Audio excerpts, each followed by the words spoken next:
Hey, what's up, everyone? Today, we're going to do a deep dive into something you probably hear all the time, but maybe don't think about the symphony.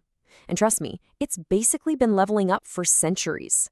Okay, so picture this. You're in the middle of an intense boss battle in a video game, or you're watching a movie and it's hit that huge, epic scene. The music just swells up and boom, you get actual goosebumps, right? You know that feeling, that huge rush that makes the moment totally unforgettable. Well, what if I told you that the secret sauce for that epic music isn't some new invention? Nope.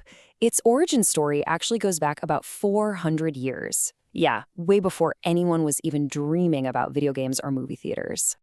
So, to figure out how we got from there to here, we have to go all the way back to the beginning. Let's call this the first level in the symphony's evolution, back when it was really just, intro music. So way back in 17th century Italy, they had this thing called a sinfonia. And honestly, the best way to think about it is like the loading screen music before a game starts.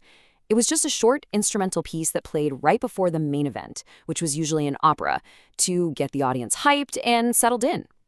And the formula was super, super simple. It was like a little musical sandwich. You had a fast, high-energy part to kick things off, then a slow, more chill section in the middle, and then another fast part to bring the energy right back up before the singers came out on stage. That's it. Fast, slow, fast. But then, composers started to think, hey, wait a minute. What if this intro music could actually be the main event? And this is where we see the first major level up, all thanks to a crew of composers in a German city called Mannheim. They took that Symphonia, ripped it out of the opera house, and started treating it like a standalone concert piece, something you would go to hear just for its own sake. And these guys perfected a brand new special move. It was called the crescendo. This is that awesome effect where the orchestra starts playing really, really quietly, and then they gradually get louder and louder and louder, building up this incredible wave of excitement. It's the exact same trick that makes your heart pound during a big movie reveal. Okay, so now the symphony is its own thing. It's a standalone piece. But it didn't really have a solid set of rules yet. That's where the next era comes in, the classical period. This is when composers basically wrote the game engine, the core code that would define what a symphony was for hundreds of years. And the lead developer on this new game engine, a composer named Joseph Haydn. Seriously, they call him the father of the symphony for a reason. Just look at that number.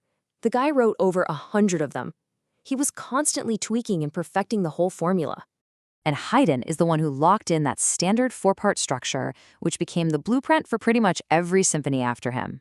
You get a fast, complex opening, then a beautiful slow movement, a kind of formal, dancey third part, and finally a big, fast, exciting finale to wrap it all up.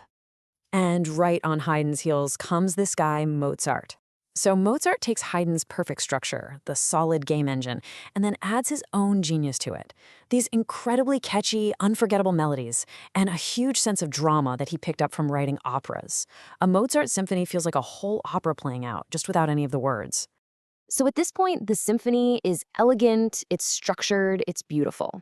But then, one composer comes along and decides to flip the whole board over. Get ready for Ludwig van Beethoven. He basically dropped a heroic expansion pack on the entire genre, and nothing was ever the same. See, before Beethoven, symphonies were mostly just really nice, polite entertainment for rich people at court. Beethoven completely changed that. For him, a symphony wasn't just entertainment, it was an epic emotional journey. He used music to tell these huge stories about struggle and victory, and he wasn't writing it for the nobles, he was writing it for everyone, for all of humanity. So how did he do it? Well, take his most famous piece, the Fifth Symphony. You all know it, da-da-da-da-da. He takes that tiny, four-note idea and weaves it through the entire 30-minute symphony. It's like a viral hashtag that keeps popping up again and again, connecting every single moment into one powerful, unified story. And just when people thought they had him figured out, Beethoven shattered the rules one last time. In his final symphony, the Ninth, he did something that was just unthinkable. He added a full choir and singers. He literally put a chorus into what was supposed to be a purely instrumental piece. He broke the game. So, after Beethoven, the floodgates were just wide open. The next generation of composers, during what we call the Romantic era, totally leaned into this idea that music could tell a specific story. They basically just activated story mode for the symphony. And this gave rise to a whole new style called program music. This is where a symphony isn't just about sounding cool, it's designed from the ground up to tell a specific story or paint a picture in your mind. Like the composer Hector Berlioz wrote this wild piece called Symphony Fantastic that is literally the story of an artist's obsession with a woman. You can follow the whole plot just by listening to the music. And all through the 1800s, composers just kept dropping their own unique expansion packs. You had Schubert, who added these beautiful song-like melodies, Berlioz, who invented the whole story mode symphony. Later, composers like Dvorak started using folk tunes from their own countries to show national pride. And then, at the end of the century, Gustav Mahler showed up and decided a symphony should be a gigantic open-world experience. So the orchestra's toolkit got a massive upgrade. Suddenly, a symphony could tell a story. It could be a symbol of your country, or it could explore these huge ideas about life and death. The orchestra itself got way bigger, adding powerful new instruments like the tuba. And the conductor? They went from just being the guy keeping time to being the star player, the guide leading everyone through these epic musical worlds. And Mahler really summed up this whole new attitude. He famously said a symphony should be like the world. It must contain everything. And he was not kidding. His orchestras were enormous, and he'd use crazy instruments like cowbells and even giant hammers on stage to create these entire universes of sound. So, after all that growth and epic scale, where does that leave the symphony now? Is it just some relic you see in a museum? Absolutely not. It is still very much in the game. See, the symphony never stopped leveling up.